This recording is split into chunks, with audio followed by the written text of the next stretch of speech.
My name is Jordan Hayes. I'm 34 years old, and until recently, I believed my life was a carefully orchestrated tapestry of controlled chaos and hard-won peace.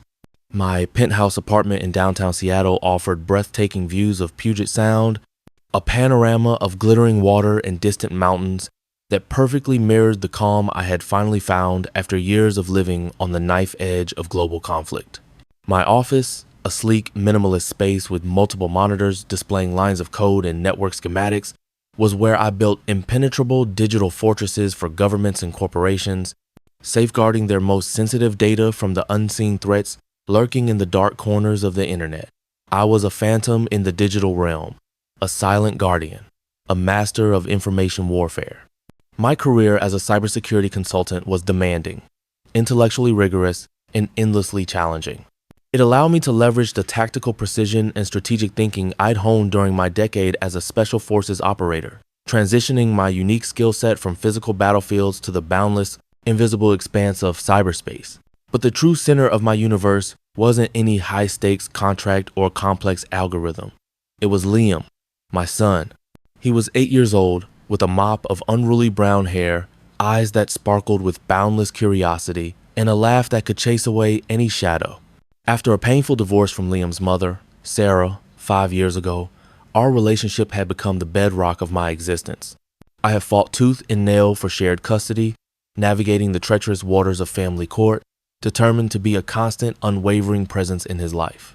Liam was my anchor, my reason, the living, breathing testament to a future I was still building, piece by precious piece.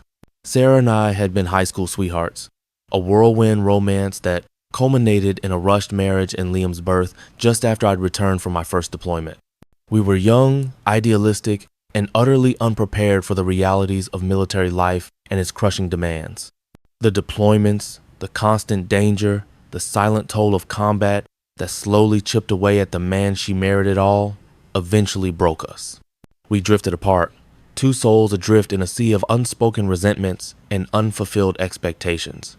When I left the service, I carried the scars of war, both visible and invisible, but I also carried the unwavering determination to be a better father than I had been a husband. Liam deserved a stable, loving home, and I was committed to providing it, even if that meant sacrificing parts of myself. We had settled into a comfortable rhythm. Liam spent weekdays with Sarah and weekends, holidays, and extended breaks with me. Our time together was sacred, filled with adventures, quiet conversations, and the simple joy of shared presence. We built Lego castles, explored national parks, and spent countless hours discussing everything from astrophysics to the latest video game strategies. He was my world. Then, David came into the picture. David Sterling. Sarah met him at a charity gala, a glitzy event she helped organize for her interior design firm. He was a real estate mogul, a man whose carefully tailored suits and practiced smile radiated an aura of success and easy charm. Sarah, always drawn to flash and ambition, was quickly swept off her feet. Their courtship was a whirlwind of expensive dinners, private jet trips to exotic locales, and lavish gifts. Within a year, they were married. I had met David a few times during Liam's transitions. He was outwardly polite, almost unctuous, with a patronizing air that grated on my nerves. He had a way of looking at me, a former military man now in tech, as if I were a curiosity, a relic of a past Sarah had fortunately moved beyond. His eyes, though, were what truly unsettled me. They held a cold, calculating glint, a predatory stillness that hinted at something far less benign beneath the polished veneer. My gut, honed by years of reading human intent in life or death situations, screamed a silent warning. He was too smooth, too perfect, too eager to project an image of effortless superiority. I'd seen that kind of carefully constructed facade before, in the eyes of men who prioritize power and control above all else. I didn't trust him, not an inch. But Sarah seemed infatuated, blinded by his wealth and charisma, convinced she'd finally found the stable, prosperous life she'd always craved. For Liam's sake, I held my tongue, burying my suspicions under a polite, detached professionalism, hoping my instincts were wrong, that David was merely an arrogant showman, not something darker. The first crack in my carefully managed piece appeared subtly, a hairline fracture in the perfect image David cultivated. Liam started coming home from Sarah's house, quieter, more withdrawn, his usual effervescence dimmed. He'd complain of stomach aches before school, a nervous flutter in his chest, and his once eager chatter about his week at Sarah's house dwindled to monosyllabic answers. He stopped talking about David. He avoided eye contact when David's name came up. The spark in his eyes, once so bright, was flickering. One Saturday morning, after a particularly silent car ride from Sarah's, Liam sat down at our kitchen island, picked at his pancakes, and finally, his small voice, barely a whisper, confessed. David, he told the whole class about my reading disability, Dad. The words hit me like a physical blow, a sudden, searing pain that flared through my chest. Liam had mild dyslexia, a challenge we were quietly working through with a specialized tutor. It was a sensitive topic for him, something he was self-conscious about, a private struggle that he faced with quiet courage. He did what? I asked, my voice dangerously calm, the words feeling foreign, distant, detached from the sudden inferno of rage that consumed me. Liam's eyes, usually so trusting, filled with unshed tears. He came to my school assembly, and when my teacher called my name for the Student of the Week award, David stood up and told everyone that I only got it because I was learning to overcome my special challenges, and that some kids need a little extra help to keep up with the smart ones. Everyone laughed. Dad. Everyone. His small hands clenched into fists, his face a mask of shame and humiliation. He said he was trying to encourage me, but it felt like he was making fun of me. He made fun of you, I stated, my voice flat, devoid of emotion, a dangerous calm settling over me. The rage had cooled, hardened into a terrifying resolve. This wasn't just a misstep or a social gaffe. This was a deliberate act of public humiliation, a calculated blow to a child's fragile self-esteem. David Sterling, the polished real estate mogul, had weaponized my son's vulnerability, using it to display his own supposed magnanimity, his own twisted sense of superiority. He had broken the unspoken code of conduct, not just as a stepfather, but as a human being. He had attacked my son, and in doing so, he had attacked me. In that moment, Liam's shame became my unshakable mission. The casual arrogance, the patronizing smile, the cold eyes. David Sterling was not just an arrogant showman. He was a predator, a man who derived sick pleasure from tearing down others to elevate himself. And he had targeted my son. The special forces operator in me, the part of me that had once dismantled hostile networks and protected vulnerable assets, reawakened with a chilling clarity. This wasn't just about protecting Liam anymore. It was about ensuring that David Sterling would never harm another child, another person, ever again. He had awakened the wolf, and the wolf was about to hunt. My first step was to reassure Liam. I scooped him into a hug, holding him tight, feeling the small tremble in his body. Liam, I said, my voice soft but firm, David was wrong. What he did was cruel and unkind. Your reading ability doesn't make you any less smart, any less amazing.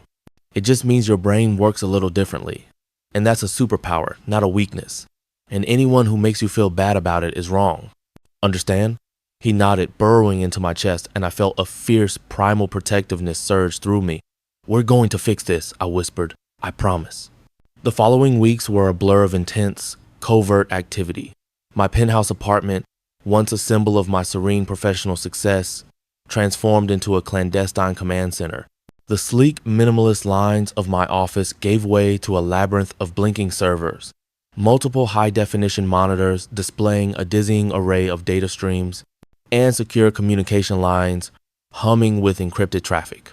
I installed a separate, dedicated network insulated from my main business operations, a ghost network within a ghost network, untraceable and impregnable. This was no longer just about a client project. This was a personal war, fought with the precision of a surgeon and the ruthlessness of a predator. My cybersecurity firm, Sentinel Aegis, specialized in digital forensics and corporate intelligence for the ultra-wealthy and the hyper-paranoid. I utilized advanced open-source intelligence, OSINT techniques, pulling data from obscure forums, deep web caches, and even darknet markets, cross-referencing information with social engineering profiles I built for David and his known associates. My custom-made tools were capable of deep network infiltration, polymorphic data mining, and behavioral pattern analysis, designed to find the unseen, to expose the hidden.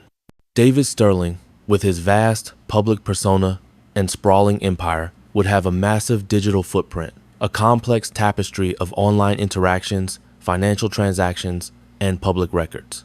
I intended to unravel every single thread, no matter how deeply buried or meticulously obscured. I started with public records, property deeds, company registrations, past lawsuits, divorces.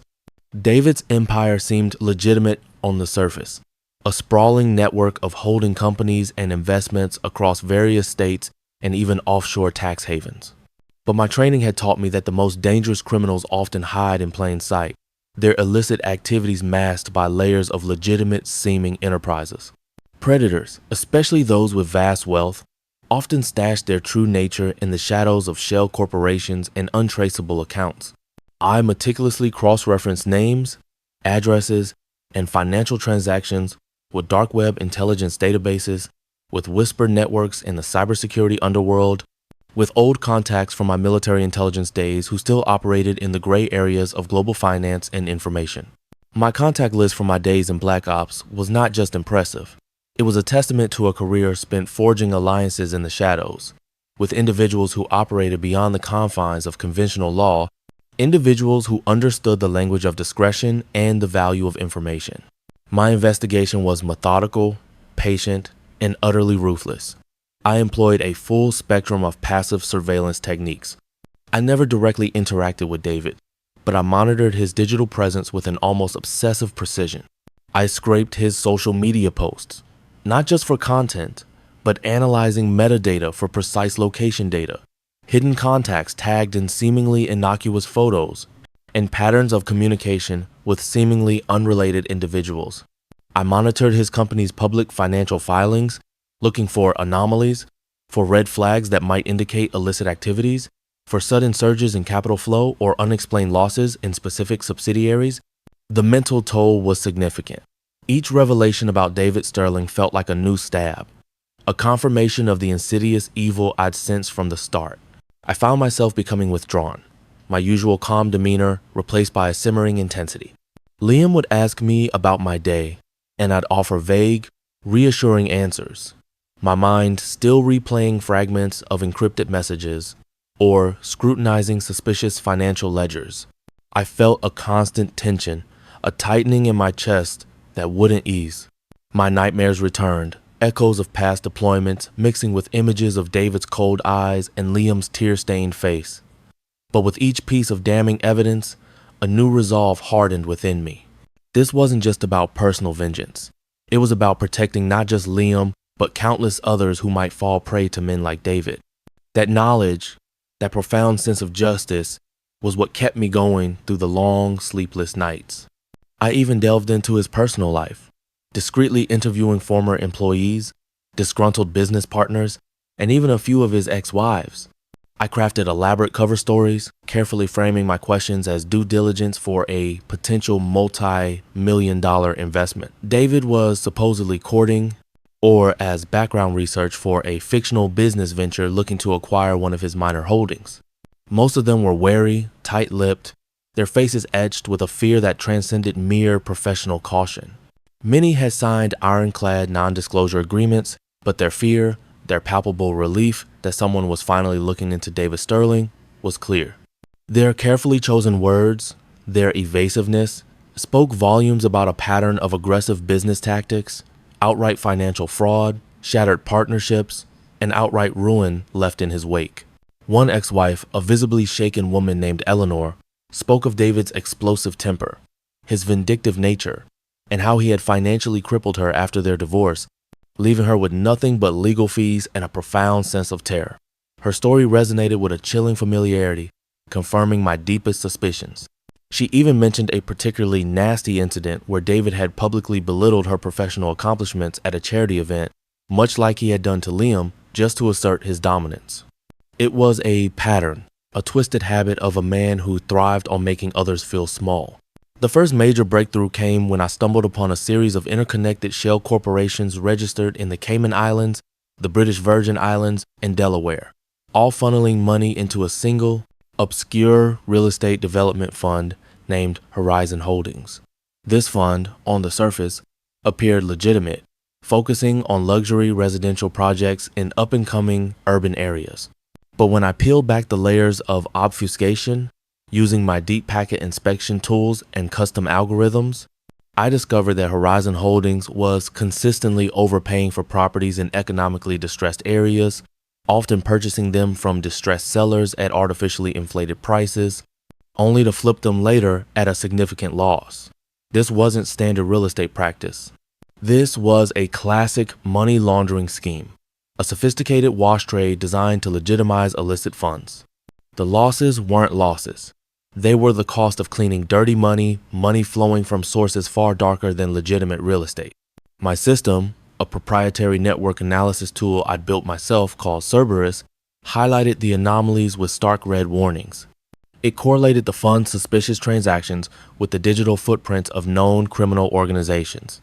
Cerberus could identify patterns in seemingly random data, piecing together fragments of information from disparate sources, encrypted messages, anonymous forum posts, even obscure news articles from foreign tabloids, to form a coherent, damning picture.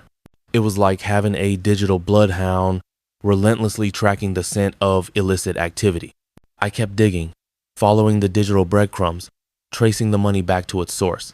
The trail led me down a rabbit hole of anonymous offshore accounts, encrypted communications on secure, dark web forums, and a dizzying array of complex financial instruments. My forensic analysis tools, which could break down encrypted communication layers used by state-level actors, revealed hidden messages, coded language, and encrypted voice notes. I found evidence of large sums being transferred from these shell corporations to a series of seemingly unrelated accounts in Eastern Europe and Southeast Asia, accounts linked to known criminal syndicates involved in narcotics and, horrifyingly, human trafficking. David Sterling wasn't just a cruel stepfather. He was a key player in an international money laundering network, a sophisticated financial conduit for organized crime, for drug cartels, and for human trafficking rings. His real estate empire was a front, a gleaming facade for a labyrinth of illicit financial transactions. His wealth, his power, his carefully cultivated image, it was all built on a foundation of stolen money, shattered lives, and human misery. The public humiliation of my son was just a minor, disgusting symptom of a far more profound sickness festering beneath the surface of his polished exterior. The sheer scale of his criminal enterprise was breathtaking, hidden in plain sight, shielded by layers of legal complexity and a network of complicit individuals.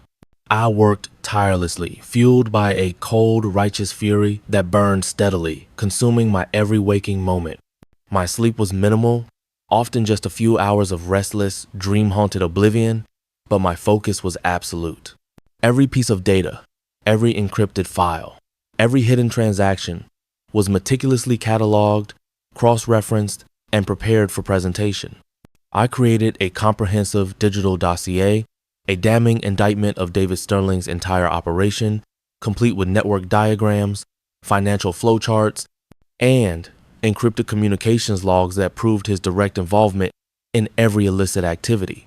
I even managed to find irrefutable evidence of large-scale tax fraud, bribery of local officials to push through questionable zoning changes, and chilling instances of witness intimidation, a side of David Sterling that few dared to challenge, operating with impunity, believing himself untouchable.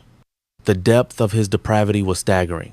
Maintaining the facade of civility with Sarah during this period was excruciating.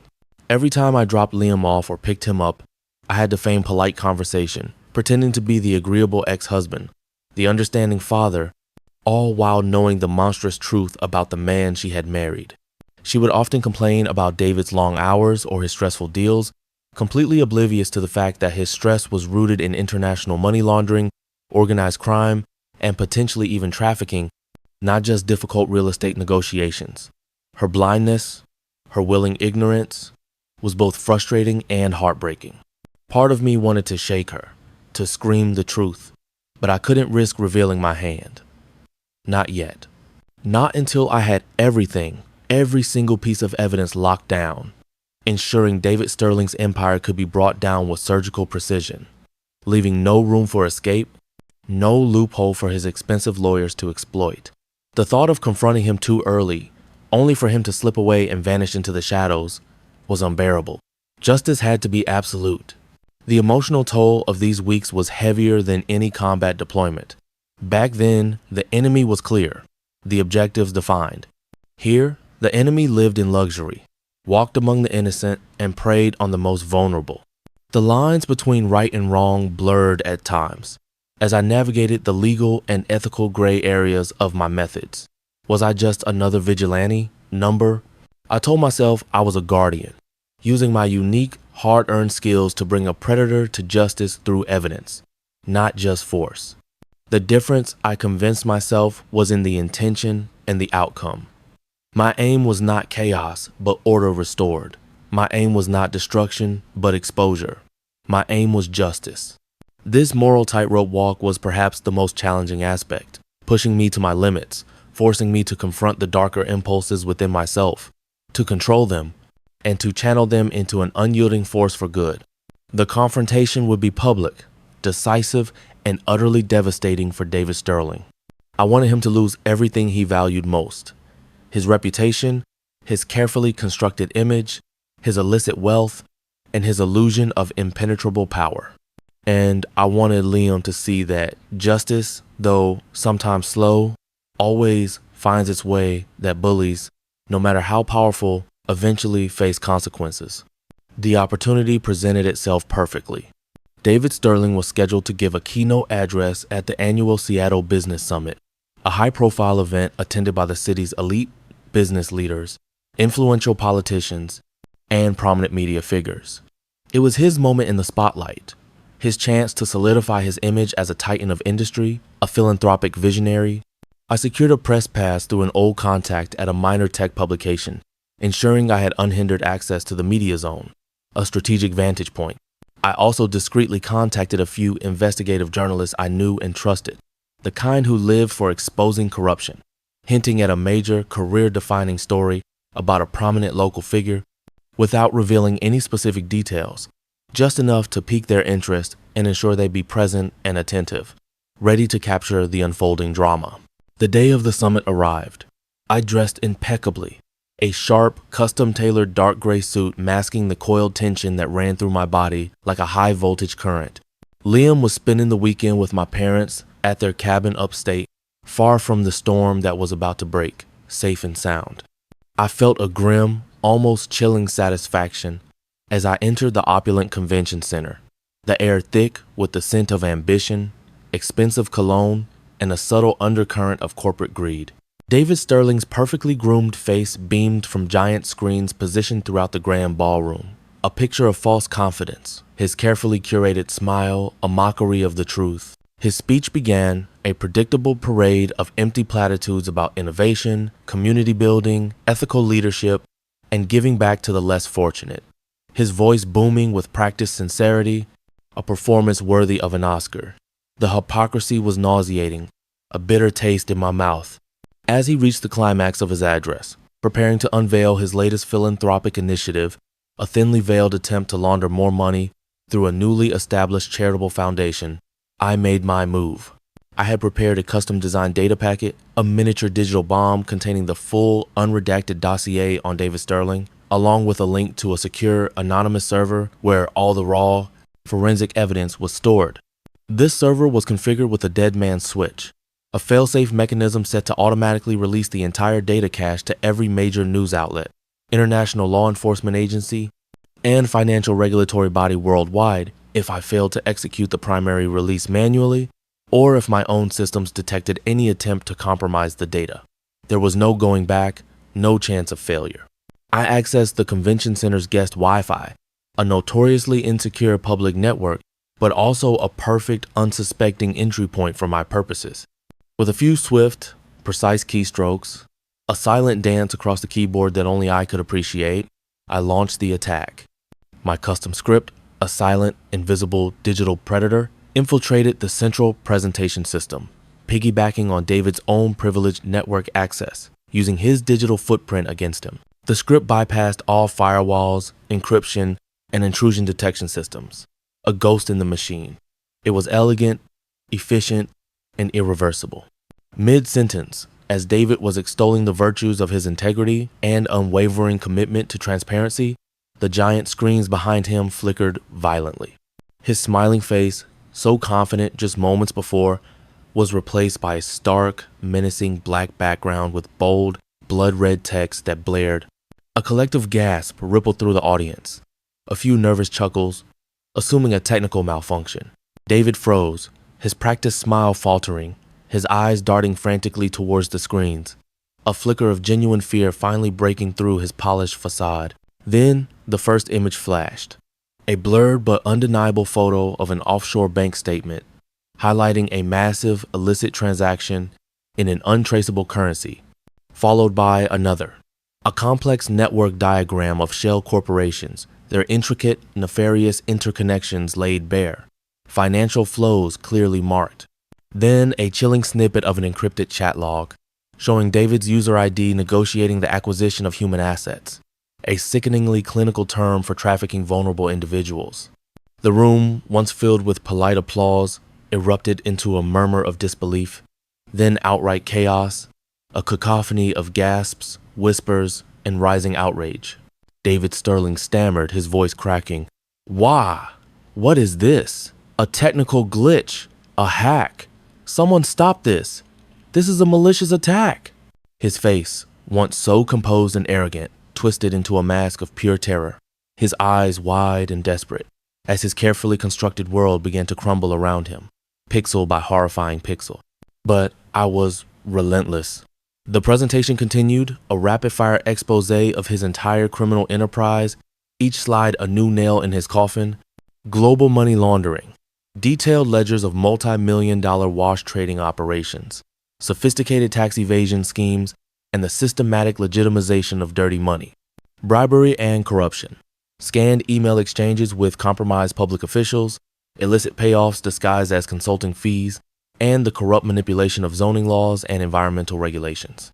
Witness intimidation and extortion, transcribed, verified phone calls, chilling messages sent to former associates who dared to question him, and evidence of threats against their families. Organized crime ties, undeniable links to known international syndicates, including documented meetings with notorious figures and shared financial accounts. And then, the most damning of all, a series of pictures. A distraught family from a poverty-stricken village, their faces blurred for protection, with a single chilling caption. Children acquired $50,000 each through David Sterling's Horizon Holdings Development Fund. It was a direct, irrefutable link to the human trafficking operation, the horrifying source of some of his ill-gotten gains, the blood money that built his empire. The horror in the room was palpable, a wave of collective revulsion. The room was in an uproar. Journalists, initially bewildered, were now furiously typing on their laptops, their faces pale with shock. Camera flashes erupted like lightning, capturing David's horrified visage. The murmurs turned into shouts of outrage, a visceral roar of disgust and condemnation. David's personal security team, a group of burly ex-military types, rushed the stage, trying to physically block the screens, but it was too late. The information was already out, streaming to every connected device in the room, mirroring itself on every screen, every news channel that was broadcasting the summit live. My dead man switch had also activated, ensuring global dissemination across every platform, every intelligence agency, every major news syndicate. There was no stopping it. David Sterling's reign of terror was over. As the police, who had discreetly been positioned around the venue at my anonymous tip, moved in to apprehend David Sterling, he spotted me in the media crowd, a dark, silent figure observing the chaos. Our eyes met across the tumultuous room. His face, once so arrogantly dismissive, was now contorted with a raw, impotent rage, a hatred so profound it burned in his eyes like twin infernos. He lunged, attempting to break free from the officers, screaming my name. A strangled, furious roar. "Hayes, you monster! I'll make you regret this!" I simply met his gaze, a cold, unyielding satisfaction settling in my chest, replacing the years of suppressed rage. I didn't flinch. I had just dismantled his entire life, exposed him for the monster he was, and ensured that he would pay for every single crime. Oh, I know exactly who I'm dealing with, I thought, a grim, private smile touching my lips. And you, David, now know who I am. Some men, when their families are threatened, remember what they were trained to do in places that don't exist on any map. I had taught him who I really was, and the lesson was etched into his screaming, defeated face.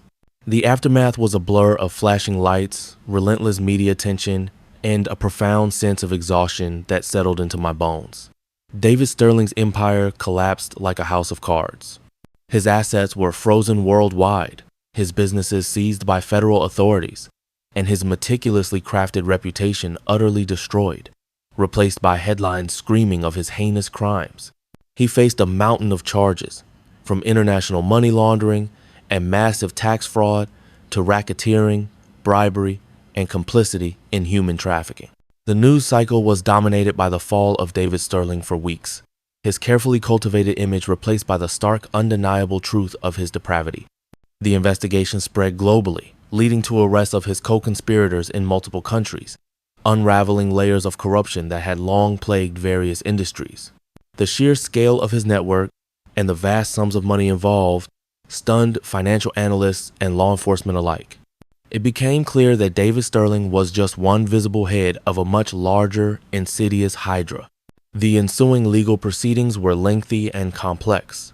David Sterling, despite his initial bluster, quickly found himself abandoned by his former powerful allies. His high-priced lawyers struggled against the mountain of irrefutable digital evidence I had compiled. The prosecution, spearheaded by a brilliant and tenacious U.S. attorney, built an airtight case. Testimony from former employees, now protected witnesses, corroborated the financial documents and encrypted communications. The victims of his human trafficking network, though their identities were fiercely protected, provided haunting accounts that brought the brutal reality of his crimes to the forefront. The trial was a media circus, but beneath the sensationalism, justice was grinding forward. David Sterling was ultimately convicted on all major counts, facing a sentence that would ensure he would spend the rest of his miserable life behind bars, stripped of everything he had held dear. Sarah was, predictably, devastated.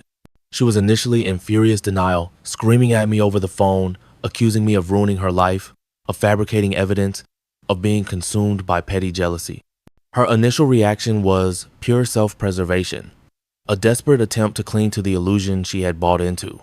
Then, as the irrefutable evidence mounted, as she faced her own legal scrutiny regarding her association with David's illicit funds, though she was ultimately cleared of direct involvement due to overwhelming evidence of her sheer naivete and blind trust, she collapsed into a profound shame and betrayal. She too became a subject of public scrutiny, her blindness questioned, her complicity in David's lavish lifestyle examined. It was a brutal awakening for her, realizing the true cost of her ambition and her willingness to ignore the warning signs. She ultimately filed for divorce, her second marriage ending in public humiliation and financial ruin, leaving her stripped of the glamour and wealth she had so desperately chased. Our communication became strained, a landscape of raw nerves and lingering resentments, but focused entirely on Liam's well-being. She eventually sought therapy, a small but significant step towards understanding the depth of her own complicity, even if it was born of ignorance. My personal life became public property, but my reputation for integrity and my pivotal role in exposing David Sterling eventually garnered unexpected respect and admiration, especially within the intelligence and cybersecurity communities. I became a reluctant hero, a ghost stepping into the light, not seeking recognition, but finding it. I accepted a few high-profile interviews, carefully controlling the narrative, focusing on the victims and the importance of digital vigilance rather than personal glory. I spoke about the insidious nature of cybercrime, how it facilitates real-world suffering, and the imperative for ethical hacking to counteract it. My professional life at Sentinel Aegis pivoted dramatically. We now specialize almost exclusively in combating financial fraud and cybercrime linked to organized criminal enterprises. I leveraged our expertise to dismantle the digital infrastructure of cartels, trafficking rings, and terrorist organizations. Working directly with federal agencies like the FBI, Homeland Security, and international bodies like Interpol, my team grew, attracting some of the brightest minds in cybersecurity, individuals driven by a similar sense of purpose. We developed new tools, pioneered new investigative methodologies, and became a leading force in tracking and disrupting illicit financial flows across the dark web. I frequently speak at conferences, raising awareness, advocating for stronger legislation, and training new generations of cyber investigators, instilling in them not just technical skills, but also a deep ethical commitment to using their abilities for good, for justice, for protecting the vulnerable. I found a purpose far greater than mere profit, a mission that resonated with the deepest core of my being, fulfilling the desire to serve that had initially drawn me to special forces. The sense of accomplishment in shutting down a network that was exploiting children or dismantling a cartel's financial lifeline was immeasurable, far surpassing any financial reward. My focus, however, remained squarely on Liam. The public spectacle, though necessary for justice, was undeniably difficult for an 8-year-old.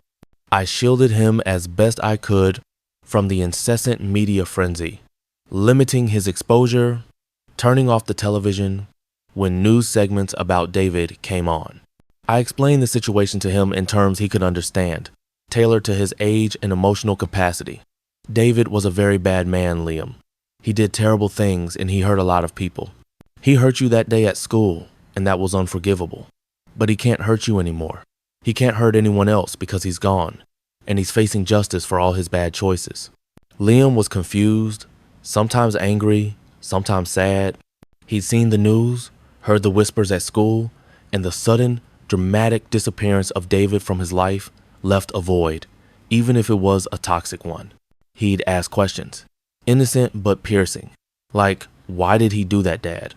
Was I not smart enough? It was in these moments that my resolve was truly tested. I had to reassure him, patiently, repeatedly, that none of this was his fault, that he was more than enough, that David's cruelty stemmed from his own brokenness, not Liam's vulnerabilities. But slowly, with the consistent help of a compassionate child therapist who specialized in childhood trauma and with my unwavering presence, he began to heal. The therapist, Dr.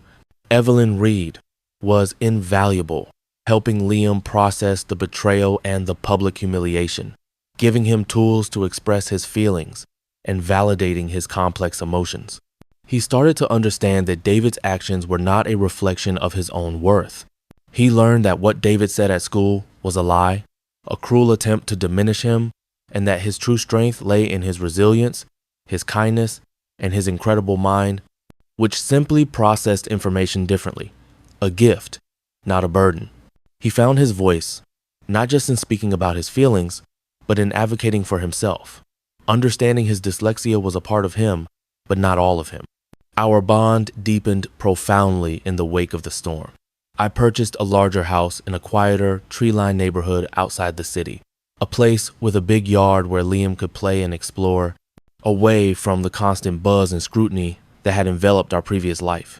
It was a place for healing, for rebuilding, for new memories. We spent more time together than ever, filling our days with laughter, learning, and the simple, profound joy of being a family. Just the two of us. I taught him to cook, to ride his bike without training wheels, to navigate a compass in the nearby forest trails. I found immense satisfaction in teaching him to code, seeing the spark of recognition in his eyes as he grasped complex logical concepts, understanding that his unique brain was truly a superpower, a different kind of strength that he was learning to harness. He learned not to fear the unseen, but to understand it, to master it. Years later, the scars of the past remain, a subtle, almost invisible reminder of the darkness I faced and conquered. But they are also a testament to resilience, to the unyielding power of a father's love, and to the profound truth that justice, though sometimes slow, always finds its way. Liam is a thriving teenager now, confident, compassionate, and brilliant. He no longer talks about his dyslexia with shame, but with pride, acknowledging it as a unique part of who he is, a catalyst for his out-of-the-box thinking. He's excelling in school, showing a particular aptitude for complex problem solving and ethical reasoning. He's considering a career in ethical hacking or digital forensics, eager to follow in my footsteps, to use his skills to protect, to serve, to make the world a safer place, not for personal gain, but for genuine impact. He even volunteers at a local community center, teaching younger kids basic coding skills, inspiring them with his own story of overcoming challenges. My life is no longer about meticulous control or predictable precision. It's about quiet moments of shared joy, about spontaneous laughter, about the profound satisfaction of knowing that I taught a monster who I really was, and in doing so, I protected my son and contributed to a world where such monsters find no refuge. It's about building a future defined not by the bitterness of betrayal, but by the strength of unwavering love and the unwavering pursuit of justice. The greatest battles, I learned, are often fought not with weapons and brute force, but with intelligence, precision, and an unshakable moral compass. And the greatest victory is not just winning, but ensuring that those you love are safe, truly safe, from the shadows of the world, and that their innocence remains protected, allowing them to flourish into the remarkable individuals they are meant to be. My story isn't just about revenge or about a father protecting his son. It's about the unexpected battles life throws at you and the profound choices you make when faced with them. It's about how even in the darkest corners of human depravity, there can be a fierce, unyielding light of protection, a chance for justice, and the purest form of love to emerge. It's about finding strength in vulnerability, purpose in pain, and a future built on integrity and unwavering love. It's about recognizing that sometimes the greatest blessings are found not where you expect them, but where you least imagine, emerging from the ashes of betrayal. It's a testament to the fact that true power lies not in wealth or status, but in courage, conviction, and the unwavering commitment to do what is right, no matter the cost. If you've ever had to stand up for someone you love, if you've been betrayed by someone you trusted, or if you found your true purpose in the most unexpected of circumstances, share your story in the comments below. Let's build a community where resilience, compassion, and the power of chosen family are celebrated. If my story resonated with you, if it gave you hope, please hit that like button, subscribe for more real-life narratives about overcoming adversity, and share it with someone who might need to hear that even in the darkest times, light can always be found. Thank you for listening to my journey, and remember, sometimes the hardest choices lead to the most necessary growth, and the most challenging battles lead to the most profound victories.